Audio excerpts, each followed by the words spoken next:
उद्योगपति पहले भी जाते थे, लेकिन इस तरह से तरक्की किसी की नहीं हुई, प्रणव झा का कहना है। इसका जवाब सवाल ही नहीं पूछ रहे, सवाल आप पूछ रही हैं। वरिष्ठ अधिवक्ता हूं तो मैं याद दिलाता हूं, राफेल का मामला वो है जहां राहुल गांधी का झूठ पकड़ा गया था, तो इन्होंने माफी मांगी सर्वोच्च न्यायालय में, मुझे माफ कर दो मैंने झूठ बोला है, और सर्वोच्च न्यायालय का फैसला है कि कुछ गलत नहीं हुआ, और पेगासस का भी फैसला आ चुका है। जो राहुल गांधी सर्वोच्च न्यायालय को नहीं मानते, उसके फैसले को नहीं मानते, प्रधानमंत्री के वक्तव्य पे ये लोग मान जाएंगे आपको लगता है? बिल्कुल नहीं। दूसरी बात, प्रवक्ता का काम है जो उसका लीडर कहे उस बात को ही आगे बढ़ाए, और यहां प्रवक्ता क्या कह रहे, मैंने पूछा रूल बता दो, आज राहुल गांधी ने कहा रूल का उल्लंघन हुआ है, बदल दिए गए। इन्होंने नहीं बताया कौन सा रूल, ना राहुल गांधी ने बताया। दूसरा, संसद के पटल पर आप आरोप लगाते हैं बड़े बड़े, आप तथ्य और प्रमाण लेके क्यों नहीं थे? क्या एक सांसद की यह जिम्मेदारी नहीं है कि वो सारा प्रमाण लेके जाए? तीसरी बड़ी बात, अभी इन्होंने कहा तस्वीर दिखाने से कुछ नहीं होता। प्रणव भाई, अगर तस्वीर दिखाने से कुछ नहीं होता तो नाविका जी ने जो बात कही मैं दोहरा दूं, क्यों राहुल गांधी ने वो 2 तस्वीर दिखाई संसद के पटल पर?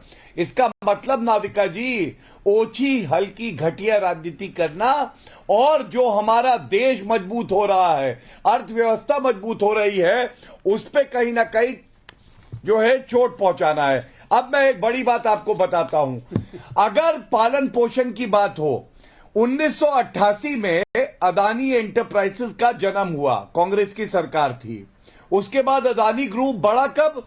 जब लिबरलाइजेशन आया, नरसिम्हा राव की सरकार थी 1991 में, और उसके बाद 6 SEZ किसने दिए? यूपीए की सरकार ने 2006 से 2008 तक। और मैं ये बात भी बता दूं प्रणव झा जी, आपने पूछा कि कब किसको कितने पैसे मिले, ये एडीआर की रिपोर्ट है, और एडीआर जो एजेंसी है वो मानी जाती है क्रेडिबल एजेंसी, और उन्होंने लिखा है कि 2012 में Adani group Mundra port and special economic zone limited ने 1 करोड़ रुपए डोनेट किए थे कांग्रेस पार्टी को 2012 में। और अडानी ग्रुप ऑफ इंडस्ट्रीज, जिनका कोल माइन और ट्रेड इन कोल में काम था और ऑयल एंड गैस प्रोडक्शन में, उनके captive coal mine at Lohara west in Wardha district of Maharashtra, और अडानी एंटरप्राइजेज ने डोनेट किया था 1.5 करोड़ कांग्रेस पार्टी को। अब ये एडीआर का रिसर्च है जो मैं आपके सामने रख रही हूं, मैं एजेंसी भी कोट कर रही हूं, मैं सिर्फ फैक्ट्स पर बात करती हूं और पढ़कर आती हूं, मैं बिना दस्तावेजों के कुछ कहती नहीं। मेरी पुरानी आदत है, और आप जानते हैं प्रणव झा, मुझे यूपीए के दौर में भी, उससे पहले भी, मैंने हमेशा दस्तावेजों के बेसिस पर कुछ कहा है। तो अगर आपको इस पर कोई रिजर्वेशन है तो जरूर बताइए। एडीआर की रिपोर्ट है। जी, बिल्कुल बिल्कुल। मैं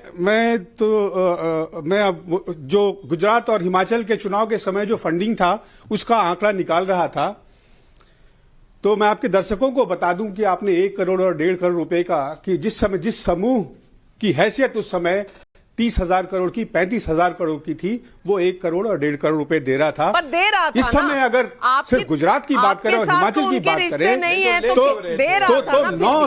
तो 1,000 करोड़ रुपए बीजेपी को दे रहा है। 1000।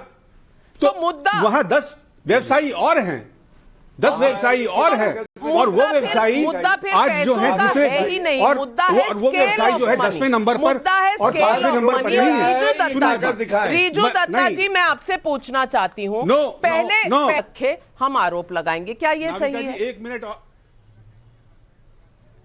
नाविका जी 30 सेकंड मुझे दीजिए। नाविका जी, मैं सिर्फ इतना कहना चाहता हूं कि देखिए, भारतवर्ष अदानी संस्था नहीं है, अदानी संस्था भारतवर्ष नहीं है, पहले ये क्लियर कर दूं।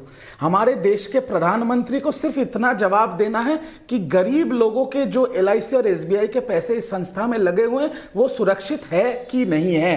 और कांग्रेस सवाल पूछना चाहती है, वो पूछे, हम भी विरोधी पक्ष में हैं, हम भी सवाल पूछेंगे, पर सांसद के अंदर में पूछेंगे। संसद को खराब करके, बाहर झमेला करके हम बीजेपी को क्लीन चिट नहीं दे सकते। और फोटो किसी को दिखाना है तो सबके साथ सबका फोटो है, उसमें हम नहीं जाना चाहते। हमारा सिर्फ एकदम संक्षिप्त वक्तव्य है कि गरीब लोगों का जो पैसा इस संस्था के साथ जुड़ गया है, उसका निवेश का आदेश किसने दिया? चलिए, और वो ये